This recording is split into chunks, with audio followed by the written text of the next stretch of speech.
ओम गुरु सत्ताय नमः। इसी चेतनाओं का समुच्चय बनकर यह सत्ता वस्तुतः अगले दिनों अपना घर वहीं बनाएगी।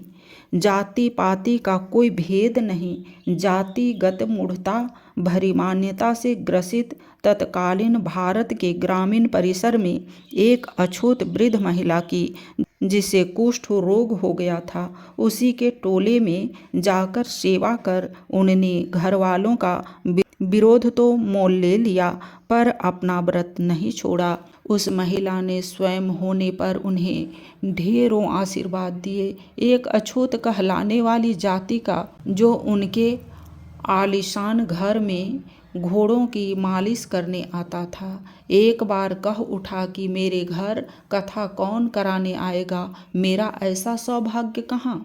नवनीत जैसे हृदय वाले पूज्यवर उसके घर जा पहुँचे एवं कथा पूरे विधान से कर पूजा की।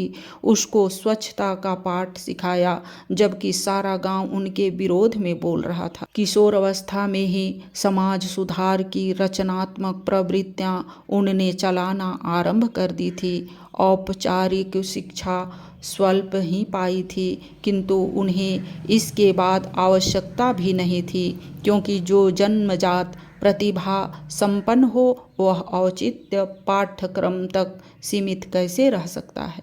हाट बाजारों में जाकर स्वस्थ शिक्षा प्रदान, परिपत्र बांटना, पशुधन को कैसे सुरक्षित रखें तथा स्वावलंबी कैसे बने, इसके छोटे छोटे मैपफ्लेट्स लिखने, हाथ की प्रेस से छपवाने के लिए उन्हें किसी शिक्षा की आवश्यकता नहीं थी। वे चाहते थे जनमानस आत्मस्वावलंबी बने, राष्ट्र के प्रति स्वाभिमान उसका जागे। इसलिए गांव में जन्मे इस लाल ने नारी शक्ति और बेरोजगार युवाओं के लिए गांव में ही एक बुनता घर स्थापित किया। वे उसके द्वारा हाथ से कैसे कपड़ा बुना जाए, अपने पैरों पर कैसे खड़ा हुआ जाए, यह सिखाया। 15 वर्ष की आयु में बसंत पंचमी की बेला में सन 1926 में उनके घर के पूजा स्थली में, जो उनकी नियमित उपासना का तब से आगार थी, जब से महामाना पंडित मदन मोहन मालवीय जी ने उन्हें काशी में गायत्री मंत्र की दीक्षा दी थी, उनकी गुरु सत्ता का आगमन हुआ।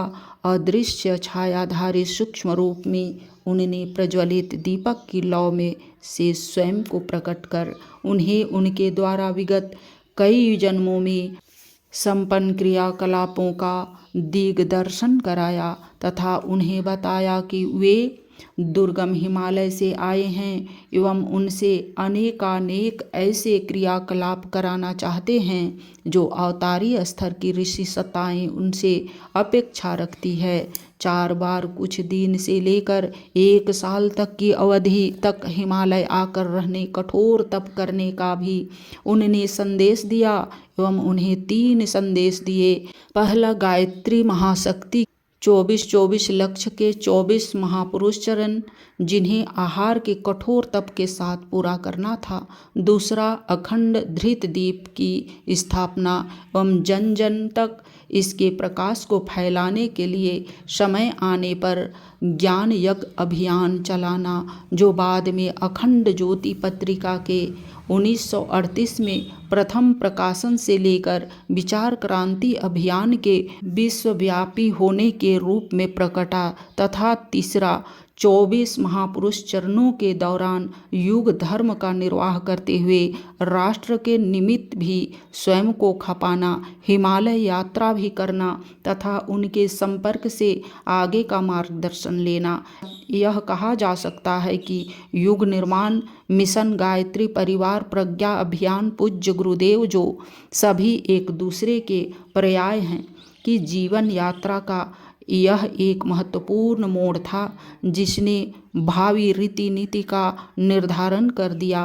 पूज्य गुरुदेव अपनी पुस्तक हमारी वसीयत और विरासत में लिखते हैं कि प्रथम मिलन के दिन समर्पण संपन्न हुआ।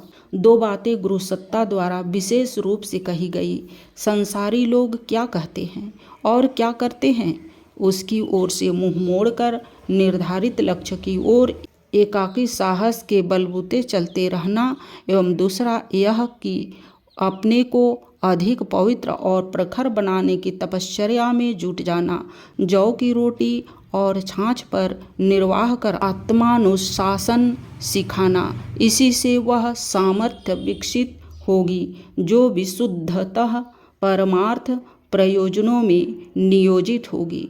वसंत पर्व का यह दिन गुरु अनुशासन का आवरण ही हमारे लिए नया जन्म बन गया।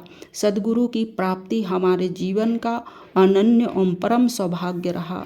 राष्ट्र के परावलंबी होने की पीड़ा भी उन्हें उतनी ही सताती थी जितनी कि गुरुसत्ता के आदेशानुसार तप कर सिद्धियों के उपार्जन की ललक उनके मन में थी। उनके इस असमंजस को गुरुसत्ता ने तोड़कर परावानी से उनका मार्गदर्शन किया कि युग धर्म की महत्ता और समय की पुकार देख सुनकर तुम्हें अन्य आवश्यक कार्यों को छोड़कर अग्निकांड में पानी लेकर दौड़ पड़ने की तरह आवश्यक कार्य भी करने पड़ सकते हैं।